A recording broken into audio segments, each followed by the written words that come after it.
3 रोज पहले जो करीरी बारामूला में ऑपरेशन हुआ था, जिसमें 3 दहशतगर्द मारे गए थे, उसमें नॉर्थ कश्मीर का लश्कर तौबा का सबसे बड़ा जो कमांडर लश्कर तौबा का सजाद हैदर मारा गया था, जिसके साथ उसका पाकिस्तानी साथी उस्मान मारा था और लोकल साथी अनायतुल्लाह उसमें मारा गया था। ये एक 2-3 ग्रुप थे जो मिलकर के आपस में काम करते थे लश्कर तौबा के। सजाद का दूसरा साथी जो एक अलग ग्रुप लेकर के अलग अलग आतंकी कार्रवाइयों को इस पूरे नॉर्थ कश्मीर के अंदर चला रहा था, उसका नाम नासिर था, जिसको नासिरुद्दीन भी कहते हैं, जिसको अबू साद भी कहते हैं। और मान लीजिए कि सजाद हैदर से दूसरे नंबर पे जो लश्कर तौबा की कमांड स्ट्रक्चर में जहां पर आता था वो नासिर था, अबू साद था। और यूं ही 3 दिन पहले करीरी के ऑपरेशन में नॉर्थ कश्मीर की लश्कर की पूरी कमांड दी गई थी।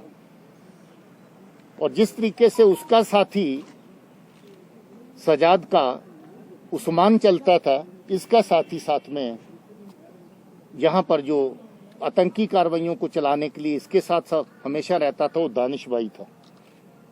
तो ये 2 मिलकर के अलग अलग तरह की आतंकी कार्रवाइयां।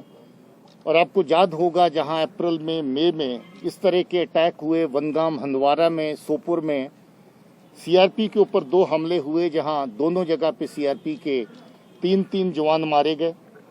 उसके बाद फिर एक हमला हुआ, उसमें सीआरपी का 1 जवान मारा गया। उसके अलावा एक अटैक में हमारा एसपीओ शहीद हुआ और उसके साथ एक सिविलियन की भी डेथ हुई। और फिर सोपुर के बाजार के अंदर जो अटैक किया ग्रेनेड से, उसमें 20 के करीब सिविलियन जख्मी हुए। और मुझे अभी अभी बताया गया कि उससे पहले नासिर ने एक आर्मी के एक जवान की भी हत्या की थी इसी एरिया में। मुझे अभी कमांडेंट साहब, ब्रिगेडियर साहब ने बताया जब वो नया नया एक्टिव हुआ था।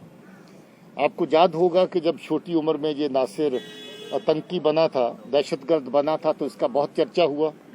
पाकिस्तान गया, ट्रेनिंग हासिल करी और पिछले थोड़े अरसे के दौरान ही ये बहुत खूंखार आतंकी दहशतगर्द यहाँ पर बन के उभरा और एक के बाद एक अटैक इसने किया।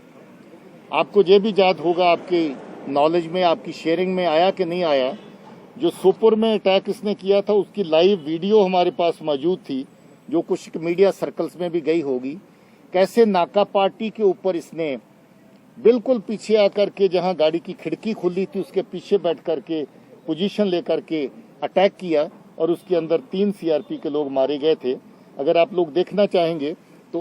और इसका जो नसीरुद्दीन लोन है और इससे पहले जो सजाद जो ऑपरेशन में 2 दिन पहले ऑपरेशन हुआ था उसमें जो मारा गया था, तो ये पूरे यहाँ पे रिसीविंग का काम करते हैं, जो कि इन्फिल्ट्रेशन ग्रुप्स जब आते हैं उनको रिसीव करने का। तो जो टेरेन है, जगह है, उसके लिए जो पहले से आज के तारीख में बहुत फ़र्क है, लेकिन फिर भी ज़मीन, हालात, मौसम की वजह से कई जगह पे इन्फिल्ट्रेटिंग ग्रुप आ जाते हैं। लेकिन पिछले 3 महीने में जितने भी इन्फिल्ट्रेटिंग ग्रुप आए हैं उनको एलसी के ऊपर मार गिराया गया है। और जो यहाँ पे अंदर रिसीविंग ग्रुप या जो सोपोर से दहशतगर्द उनको रिसीव करने के लिए आगे कोशिश करते हैं, जैसे ये नसरुद्दीन लोन का जो कल ऑपरेशन हुआ है, ये जज्जा या सजाद को मारने के बाद में इसको कमांडर लश्कर का अनाउंस किया जा रहा था नॉर्थ कश्मीर के लिए, जैसे डीजी साहब ने बताया। और उसके बाद यहाँ पे वो कुछ ऐसी कार्रवाई करने आना चाहता था जिससे कि उसका कमांडर के नाम पे एक रुतबा बने, लेकिन उससे पहले ही इस मल्टीपल एम्बुशेस और पार्टियां जो कॉर्डन में रात को लगाई गई, उससे ये ऑपरेशन में सक्सेस मिली हमें।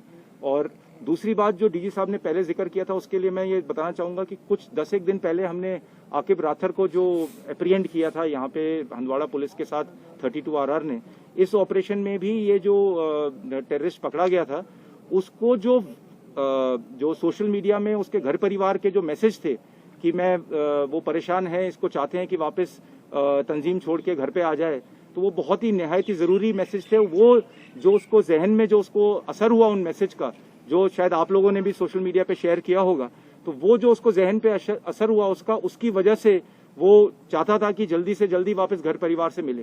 तो ये बहुत ज़रूरी है कि आप ये आवाम के पास और सब लोगों के पास पहुंचाएं ये संदेश जो घर परिवार वाले अपने बच्चों को कहना चाहते हैं और बुलाना चाहते हैं वापस, ताकि ये गलत रास्ते को छोड़ के